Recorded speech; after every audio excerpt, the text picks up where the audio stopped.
Energy boost ಆಯಿತು.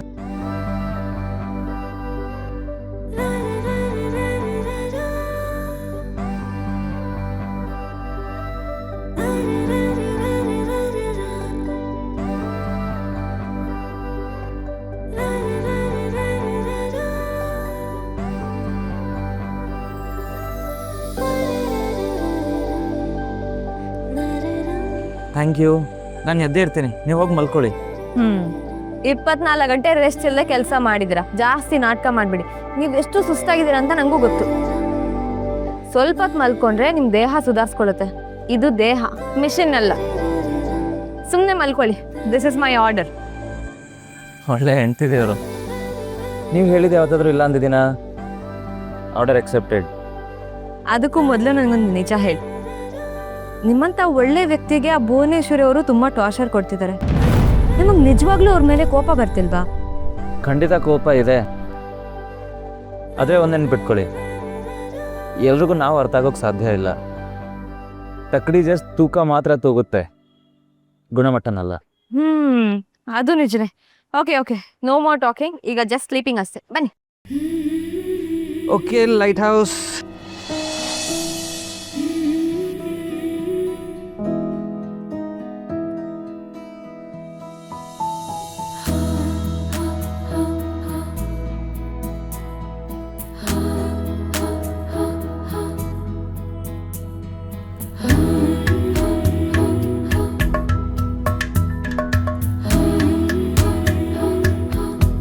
ನನ್ನ ಪುಟ್ಟು ಪಾಪು ನೀವು ಯಾಕೆ ಇಷ್ಟೊಂದು ಒಳ್ಳೆಯವರು? ಎಲ್ಲೋ ಇರೋ ಭುವನೇಶ್ವರಿ ಅವರು ನಿಮ್ಮ ಕುಟುಂಬದ ಮೇಲಿರೋ ಕೋಪಕ್ಕೆ ನಿಮಗೆ ಟಾರ್ಚರ್ ಕೊಡ್ತಿದ್ದಾರೆ.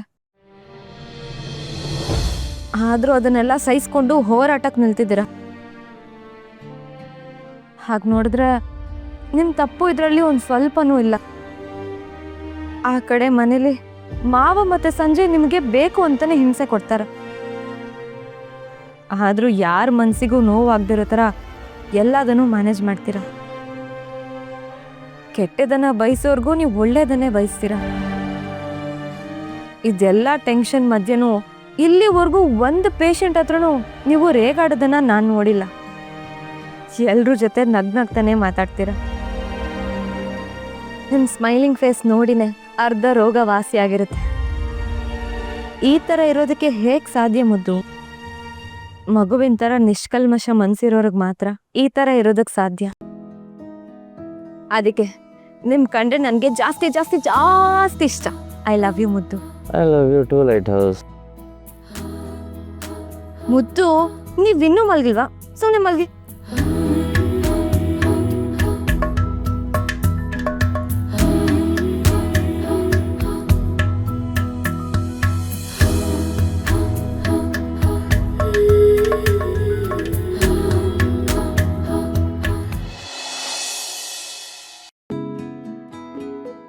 ರಿಯಾ, ಏನಾಗಲಿ ಅಡುಗೆ ಮನೆ ಸೇರ್ಕೊಂಡ್ಬಿಟ್ಟಿದ್ಯಲ್ಲ. ಗುಡ್ ಮಾರ್ನಿಂಗ್ ಮಾ. Good morning. ನನಗೆ ಡಿಫ್ರೆಂಟಾಗಿ ತಿಂಡಿ ಮಾಡೋದಂದ್ರೆ ತುಂಬ ಇಷ್ಟ. ಅದಕ್ಕೆ ಬಂದ್ಬಿಟ್ಟೆ. ಹಾಗಾದ್ರೆ ಇನ್ಮೇಲೆ ನಾನು ಅಡುಗೆ ಮನೆ ಪ್ರವೇಶ ಮಾಡೋದೇ ಬೇಡ ಅಂತಾಯ್ತು. ನೀನು ನಿಧಿ ಎಲ್ಲ ಸೇರ್ಕೊಂಡು ಮಾಡ್ಬಿಟ್ಟಿರ್ತೀರಾ. ಸರಿ, ನಿಧಿ ಇನ್ನೂ ಬಂದಿಲ್ವಾ? ಮೋಸ್ಟ್ಲಿ ರಾತ್ರಿ ಮಲಗಿದ್ದು ಲೇಟ್ ಆಗಿರಬೇಕು, ಅದಕ್ಕೆ ಏನೋ ಬಂದಿಲ್ಲ. ರಾತ್ರಿ ಮಲ್ಗೋದು ಎಷ್ಟೇ ತಡ ಆದರೂ ಬೆಳಗ್ಗೆ ಬೇಗ ಎದ್ದು ಬಿಡ್ತಾಳೆ. ಹೋಗ್ಲಿ ಬಿಡು, ನಾನೇ ಅವಳನ್ನ ಎಬ್ಸಿ ಕಾಫಿ ಕೊಟ್ಟು ಬರ್ತೀನಿ.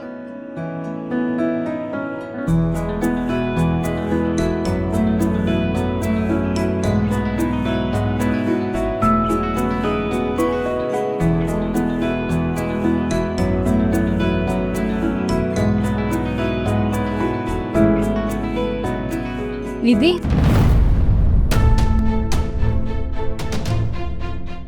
ನಿಧಿ, ನಿಧಿ ಎಲ್ಲಿ ಹೋದ್ಲು ಇವಳು?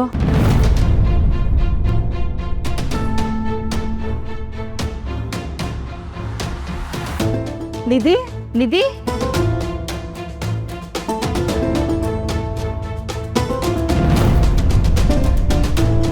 ಇಲ್ಲೂ ಇಲ್ವಲ್ಲ.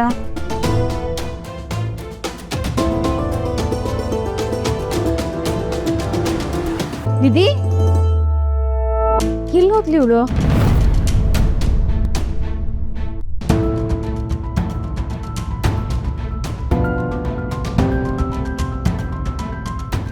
ಪ್ರಿಯಾ, ನಿಧಿ ಎಲ್ಲೂ ಕಾಣಿಸ್ತಾನೆ ಇಲ್ಲ. ಹೌದಾ? ಹಾಗಿದ್ರೆ ವಾಕಿಂಗ್ ಹೋಗಿರ್ಬೋದು. ಏನು ವಿಷಯ? ನಮ್ಮ ಲವ್ ಬರ್ಡ್ಸ್ ಕಾಣಿಸ್ತಿಲ್ವಾ? ನಿಧಿ ಎಲ್ಲಿದ್ದಾಳೆ ಅಂತ ತಿಳ್ಕೋಬೇಕು ಅಂದರೆ ಮೊದಲು ಕರ್ಣ ಎಲ್ಲಿದ್ದಾನೆ ಅಂತ ತಿಳ್ಕೊಳ್ಳಿ. ಆಟೋಮೆಟಿಕ್ ಆಗಿ ನಿಧಿ ಎಲ್ಲಿದ್ದಾಳೆ ಅಂತ ಗೊತ್ತಾಗುತ್ತೆ. ಅತ್ತೆ, ಕರ್ಣ ರಾತ್ರಿ ಇಡೀ ಮನೆಗೆ ಬಂದಿಲ್ಲ. ಆಸ್ಪತ್ರೆಯಲ್ಲಿ ನೈಟ್ ಡ್ಯೂಟಿ ಇತ್ತಂತೆ. ಆದ್ರೆ ನಿಧಿ ಬಂದಿದ್ಲು, ಈಗ ಕಾಣಿಸ್ತಿಲ್ಲ. ಯಾಕೆ ಟೆನ್ಷನ್ ಮಾಡ್ಕೋತೀಯಾ? ನಿಧಿಗೊಂದ್ಸಲ ಫೋನ್ ಮಾಡು, ಗೊತ್ತಾಗುತ್ತೆ. ಪ್ರಿಯಾ, ನಿನ್ ಫೋನ್ ಕೊಡು.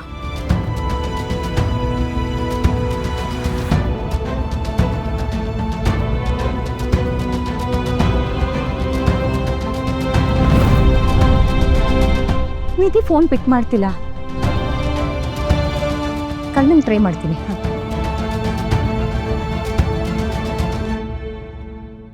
ಅವನು ರಿಸೀವ್ ಮಾಡ್ತಿಲ್ಲ ಅತ್ತೆ. ರಾತ್ರಿಯಿಂದ ಬಂದಿಲ್ಲ ಅಂತ ಬೇರೆ ಹೇಳ್ತಿದ್ಯಾ? ಎಲ್ಗೂ ಹೋಗಿರ್ತಾನೆ? ಮನೇಲಿ ಯಾರಿಗಾದ್ರೂ ಏನಾದ್ರೂ ಸಮಸ್ಯೆ ಆಗಿದೆ ಅಂದ್ರೆ ಕರ್ಣ ಜೀವ ಹಿಡ್ಕೊಂಡು ಅದನ್ನ ಸರಿ ಮಾಡಕ್ಕೆ ಒದ್ದಾಡ್ತಿರ್ತಾನೆ. ಅವರಿಬ್ರು ಮನೇಲಿ ಇಲ್ಲ ಅಂದ್ರೆ ನಾವು ಅಷ್ಟೇ ಕಾಳಜಿಯಿಂದ ಅದನ್ನ ಸರಿ ಮಾಡ್ಬೇಕಲ್ವಾ? ಅವ್ರು ಕೇಳ್ದೆ ಏನು ಮಾಡೋದಿಲ್ವಲ್ಲ. ಒಂದ್ ಕೆಲಸ ಮಾಡು ಮಾಲ್ತಿ, ನಿನ್ ಕಣ್ಣು ಫೋನ್ ಮಾಡ್ತಾನೆ ಇರು. ಏನೋ? ಸರಿ ಅತ್ತೆ, ನಾನು ಏನು ಅಂತ ತಿಳ್ಕೊಂಡು ನಿಮ್ಗೆ ಹೇಳ್ತೀನಿ. ಹಾ.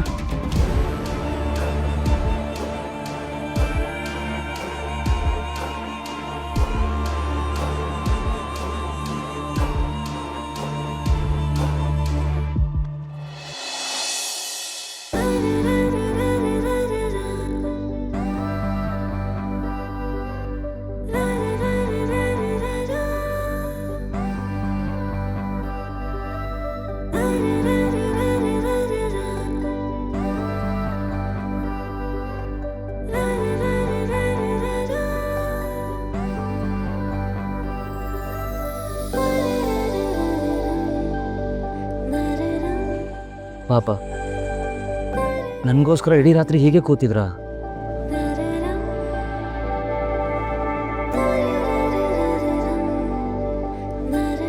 ಹೆಂಡತಿ ಒಬ್ಬಳು ಹತ್ತಿರವಿದ್ದರೆ ನನ್ಗದೆ ಕೋಟಿ ರೂಪಾಯಿ. ಪರ್ಫೆಕ್ಟ್ ಸಾಂಗ್ ಅದು. ನಿಮಗೋಸ್ಕರ ನಾನು ಸಿಪಾಯಿ ಆಗಕ್ಕೂ ರೆಡಿ ಇದ್ದೇನೆ.